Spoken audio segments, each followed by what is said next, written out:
किसी ईदगाह या जामा मस्जिद से बाहर निकल के ईद की या जुमे की नमाज पढ़े, किसी को शौक थोड़ी होता है। तो हंसी भी आती है, दुख भी होती है कि इतने बड़े पद पे बैठे इनको यही नहीं पता कि ईद की नमाज का जो धार्मिक कॉन्सेप्ट है वो पूरे शहर के लोगों को एक जगह पढ़ने का कॉन्सेप्ट होता है। अधिकारी को पता है कि ये चीज़ें करेंगे तो हमारा इंसेंटिवाइज होगा, हमारा प्रमोशन होगा, हम मोदी जी और योगी जी की आंख के तारे बनेंगे। के संविधान कहता है कि नमाजी पर नमाज पढ़ते हुए मुकदमा ठोक। सारे भ्रष्ट लोगों को रखा क्यों जाता है? इसी वजह से ना कि वो आंख बंद करके गैर कानूनी गैर संवैधानिक आदेशों का पालन करेंगे। आज 70 करोड़ लोग अनाज के लिए मोहताज कर दिए मोदी जी ने, और गारंटी दी है कि अगले 5 साल तक भी रखूंगा उनको इस हालत में। ये मोदी जी की सौगात मान सकते। आरएसएस और बीजेपी जो कर रही है वो देश के संविधान के साथ धोखा है, उसके साथ एक तरीके से तो उसको तोड़ने की साजिश है ताकि मनुस्मृति लागू की जा सके। नमस्कार, आप देख रहे हैं 4 PM में आपके साथ नफीसा खान। सड़क पर और छत पर ईद की नमाज पर रोक को लेकर अब देश भर में राजनीति तेज हो चुकी है। शुरुआत यूपी से हुई, लेकिन मामला दिल्ली से लेकर बिहार हो या फिर महाराष्ट्र, तेजी से अब इसमें पूरा विवाद बढ़ता जा रहा है। लेकिन अहम सवाल यह है कि आखिरकार देश के अंदर इन तमाम मुद्दों की ज़रूरत है जिन मुद्दों को शासन प्रशासन उठा रहा है। यूपी की पुलिस, खासकर मेरठ की पुलिस तो 2 कदम आगे निकल गई है। मेरठ की पुलिस ये कह रही है कि अगर सड़कों पर नमाज पढ़ते नमाजी दिखाई दिए ईद के दिन तो उन पर कानूनी कार्यवाही होगी और उनके पासपोर्ट को जब्त कर लिया जाएगा, लाइसेंस कैंसिल कर दिया जाएगा।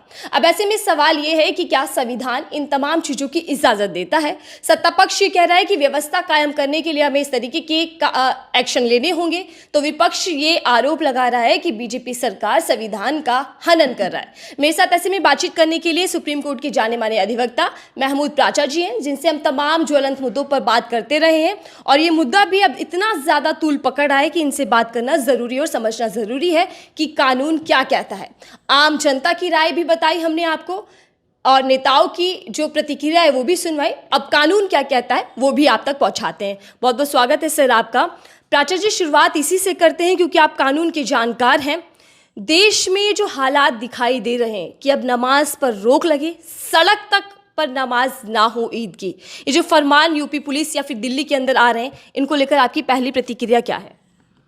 पहली प्रतिक्रिया तो मेरी यही है कि पहले तो कानून का जानकार आप मुझे बता रही हैं, लेकिन शायद मैं थोड़ा बहुत हूँ भी, लेकिन हर एक पुलिस अधिकारी को, हर एक प्रशासनिक अधिकारी को कानून का जानकार होना ही है जी।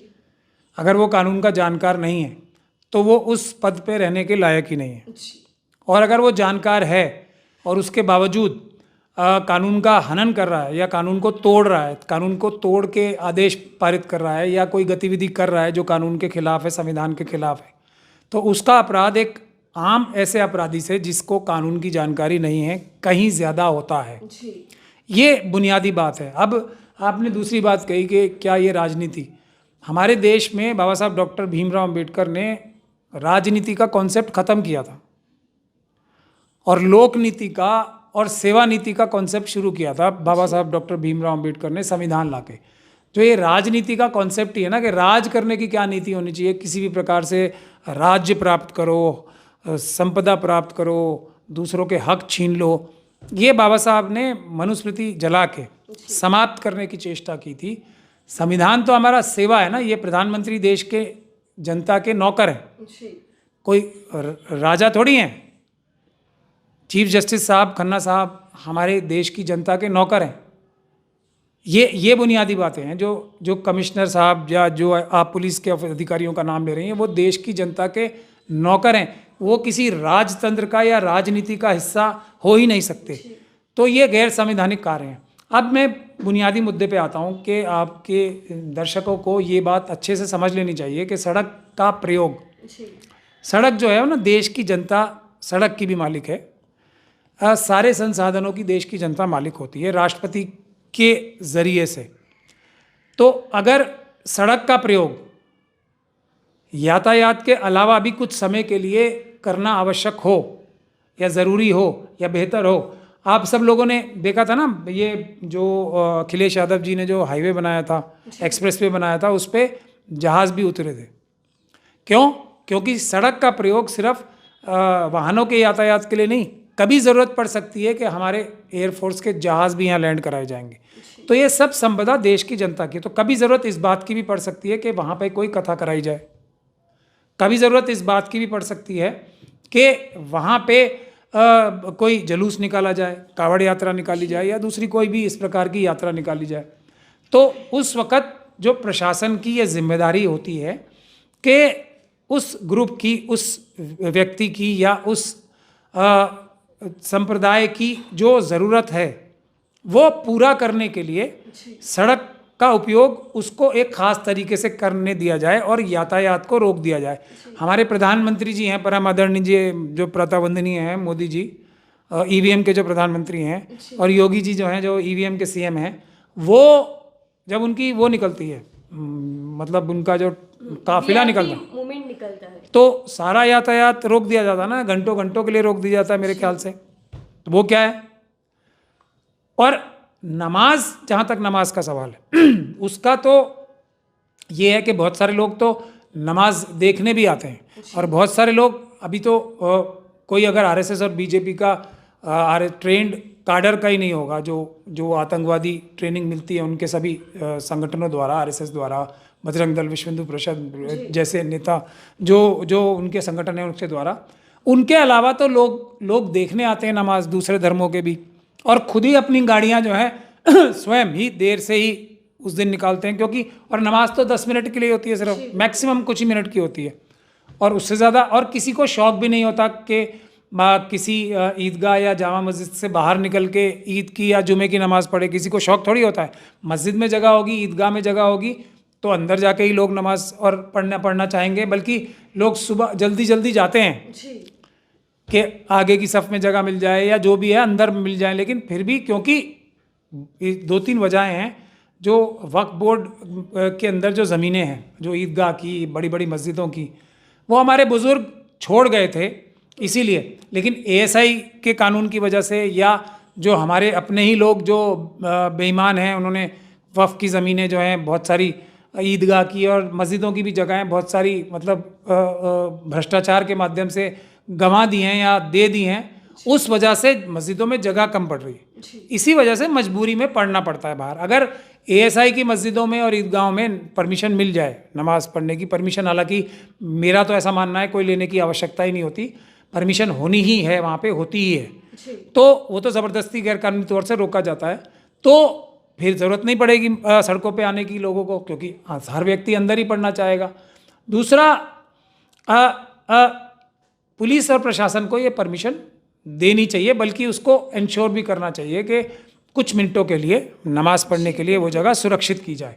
एक बात। दूसरी एक और बात है कि जो हमारे अधिकारी हैं, और योगी जी को और मोदी जी को तो इसी प्रकार के लोग पसंद आते हैं, जैसे अडानी जी को बिजनेसमैन बना दिया, जय शाह जी को क्रिकेट का बॉस बना दिया। अब दोनों को ही ना बिजनेस का बी पता है इनको, ना इनको क्रिकेट का सी पता है, लेकिन मोदी जी और अमित शाह जी को ये सब लोग पसंद हैं, क्योंकि उन्हीं के लेवल के हैं। डिग्रियाँ पूछी जाएंगी तो कोई अडानी साहब मोदी जी को जाके अपनी हार्वर्ड की असली डिग्री ना दिखा पाए, तो मोदी जी को थोड़ा बुरा लगता है कि कोई भी व्यक्ति उनसे ज़्यादा, तो ऐसे ही लोग पसंद आते हैं।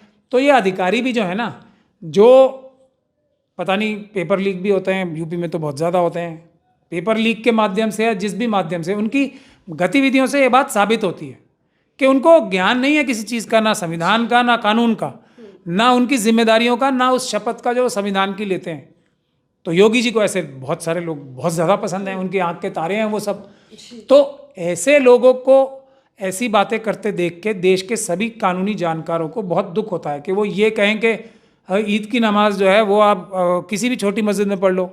ये आप जो भी कानून के जानकार हैं, जो नॉलेजेबल लोग हैं, उनको हंसी भी आती है, दुख भी होती है कि इतने बड़े पद पे बैठे हैं, इनको यही नहीं पता कि ईद की नमाज का जो धार्मिक कॉन्सेप्ट है वो पूरे शहर के लोगों को एक जगह पढ़ने का कॉन्सेप्ट होता है। ईद की नमाज हर जगह नहीं हो सकती, बड़ी बड़ी जगहों पे होनी। अब क्या बोलें, इनको बेवकूफ़ भी बोलने में शर्म आती है हमें, क्योंकि पद पे बैठे हैं इसलिए।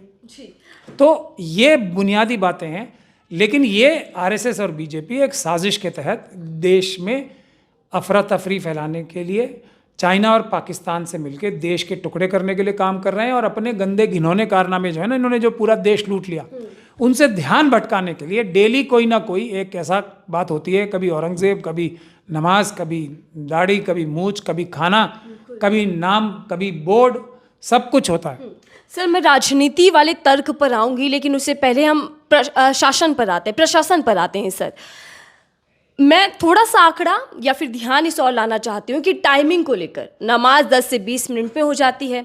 अगर जागरण हो रहा होता है तो 4 से 5 घंटे में होता है। वीवीआईपी मूवमेंट जो होता है वो 40 से 50 मिनट में होता है। और इसी के साथ साथ कांवड़ यात्रा जो महीनों तक चल जाती है। इन तमाम चीज़ों पर किसी तरीके की रुकावट नहीं आती। प्रशासन इस चिंता में नहीं होता कि व्यवस्थाएं खराब होंगी। तो फिर ईद की नमाज को लेकर ही सवाल क्यों? क्या इसमें राजनीति छुपी है? और राजनीति के साथ साथ शासन प्रशासन को पूरी कैबिनेट का सहयोग मिला हुआ है, केंद्र का भी यहाँ तक। कैबिनेट तो आप फिर एक वही बाबा साहब के संविधान पे आ गई। अभी कोई कैबिनेट में कुछ नहीं है। अमित शाह जी, मोदी जी, बस फिनिश। यहाँ योगी जी, उसके अलावा कोई कुछ नहीं है, ऐसा इंप्रेशन लोगों को जाता है। जो चूं भी करने की स्थिति में आता है ना, वो बाहर होता है। लंबे इतिहास हैं इसके। हिरेन पांड्या साहब, संजय जोशी साहब, जो अडवाणी जी, मुरली मनोहर जोशी जी, उमा भारती जी, मैं एग्जाम्पल देता रहूँगा तो शाम हो जाएगी। कोई भी चू नहीं करेगा, बस हाथ जोड़ के चरणों की ओर देखेगा, मोदी जी और अमित शाह जी की ओर। तो कैबिनेट का तो कॉन्सेप्ट ही खत्म हो चुका है आज की दौर में। यहाँ तो जजेस का कॉन्सेप्ट खत्म करने के लिए पूरी ताकत लगाई जा रही है। एक छोटी सी, जो छोटी तो नहीं कहूँगा, एक बड़ी जो घटना हो गई है उसको उसकी वजह से। मगर उससे पूरे देश के सारे जजेस तो बेईमान नहीं हो गए ना, लेकिन उसका आपदा में अवसर तलाशने के लिए मोदी जी घात लगा के बैठे रहते हैं, अमित शाह जी घात लगा के बैठे रहते हैं। तो अब ये जो बातें आप कर रही हैं, ये तो जानबूझ के ये लोग कर रहे हैं ना। कोई स्वयं तो कोई कुछ कर नहीं रहा है, किसी अधिकारी को तो है नहीं। अधिकारी को पता है कि ये चीज़ें करेंगे तो हमारा इंसेंटिवाइज होगा, हमारा प्रमोशन होगा, हम मोदी जी और योगी जी की आंख के तारे बनेंगे। जितना गंदे गिनौने काम करेंगे उतने उनके आंख के तारे बनेंगे। तो ये इनडायरेक्टली एक इशारे किए जाते हैं कि ये करो तो ये होगा, और डायरेक्टली भी किए जाते होंगे। डायरेक्टली का तो कोई सबूत जब आएगा तो हम बोलेंगे। लेकिन आप जो ये कह रही हैं कि सिर्फ मुसलमानों के साथ होता है, ये मैं थोड़ा इससे डिफरेंस रखता हूँ।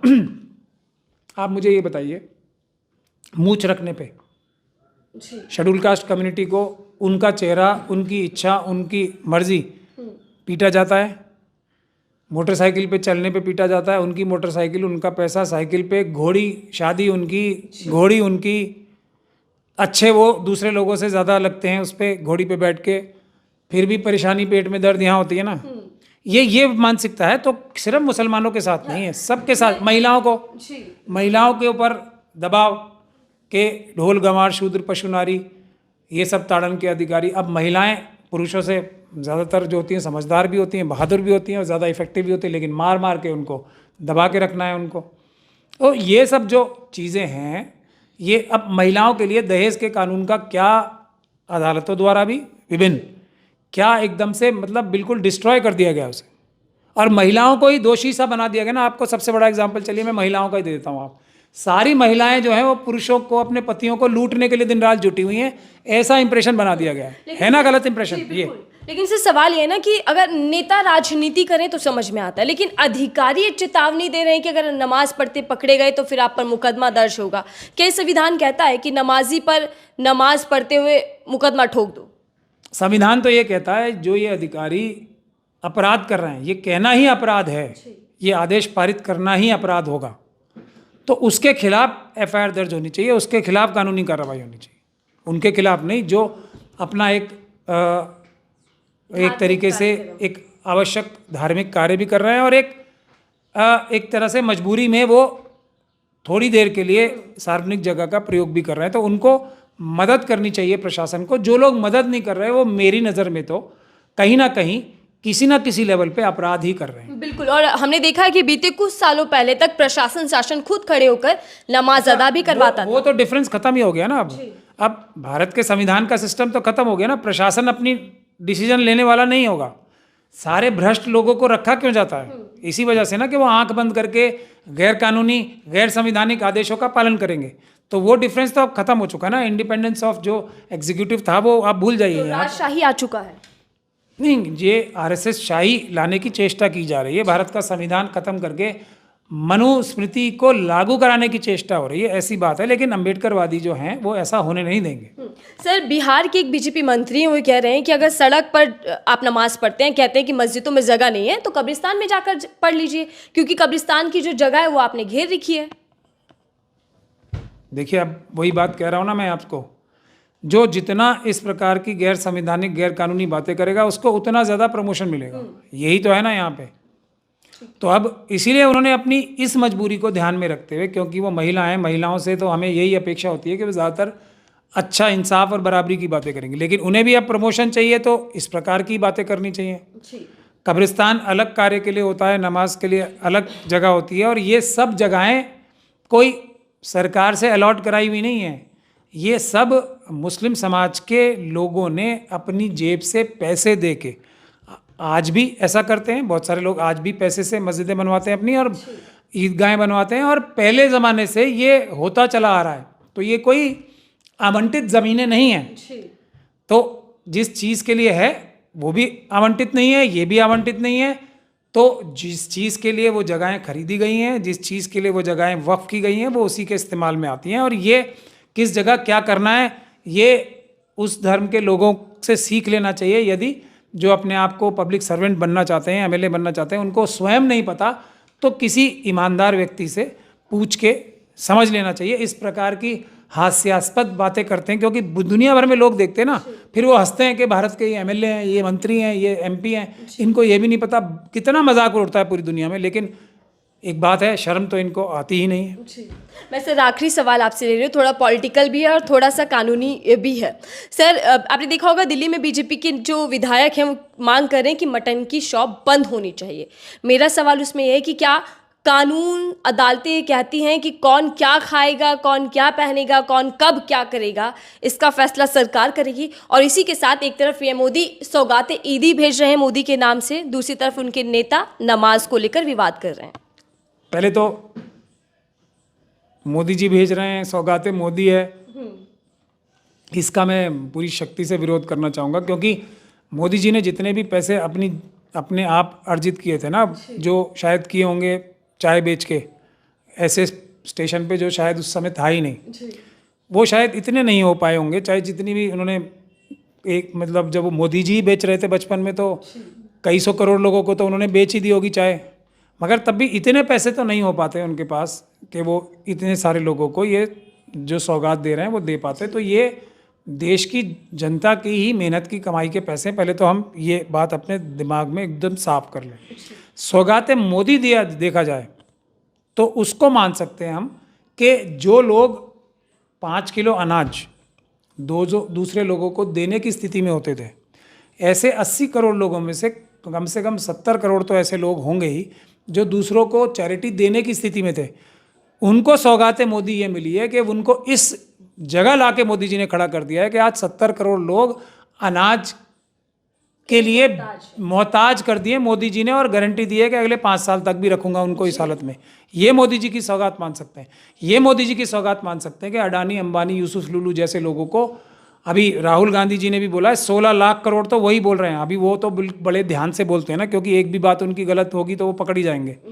तो कम से कम 16 लाख करोड़ की सौगात तो सौगातें मोदी अडानी, अंबानी, यूसुफ लुलू जैसे लोगों को दे चुके हैं। ये सौगातें मोदी है चोरी की, बेईमानी की, डकैती की।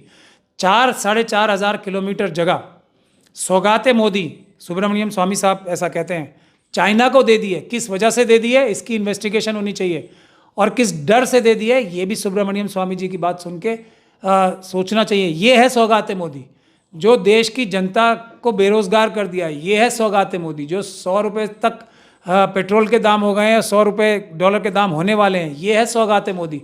जितने गंदे घिनौने काम हैं देश में, वो सब सौगातें मोदी हैं।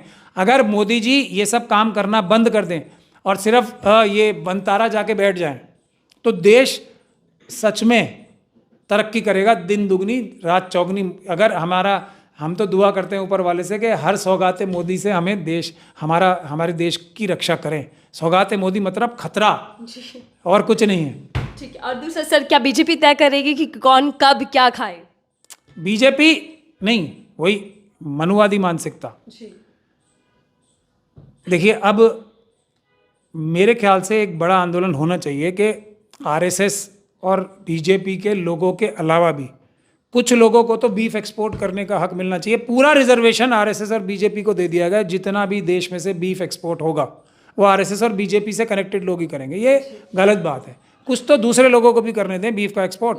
ये जो रिजर्वेशन का काम किया, इस रिजर्वेशन का हम विरोध करते हैं। ये जो बैंकों में बैड डेट्स कराने की रिजर्वेशन मोदी जी ने की है, अडानी अंबानी, तो इस पे कुछ जेन्युइनली भी बिजनेसमैन को कभी ना कभी नुकसान होता है, उनको भी थोड़ा अधिकार दिया जाना चाहिए। आरएसएस और बीजेपी जो कर रही है वो देश के संविधान के साथ धोखा है, उसके साथ एक तरीके से उसको तोड़ने की साजिश है ताकि मनुस्मृति लागू की जा सके। हर वो काम जो मोदी जी बोलते हैं, मैं तो इसीलिए बोलता ही हूँ, उसका उल्टा सही होता है। तो जैसा ही वो बोलते हैं इसका मतलब कोई बड़ा खतरा आने वाला है। कोई भी मोदी जी अच्छी बात करते हैं ना, तो हम सब लोगों को तैयार हो जाना चाहिए, अब कुछ बड़ा खतरा आने वाला है। ठीक सर, धन्यवाद हमें समय देने के लिए और हमसे बातचीत करने के लिए। हम टाटा जी से समझ रहे थे कि देश के अंदर जो मौजूदा मुद्दे जानबूझकर उठाए जा रहे हैं, उन मुद्दों को लेकर संविधान कानून क्या कहता है। इस खास बातचीत को लेकर आपकी राय क्या जरूर साझा कीजिएगा। देखते रहिए 4 PM, मैं थी आपके साथ नफीसा खान।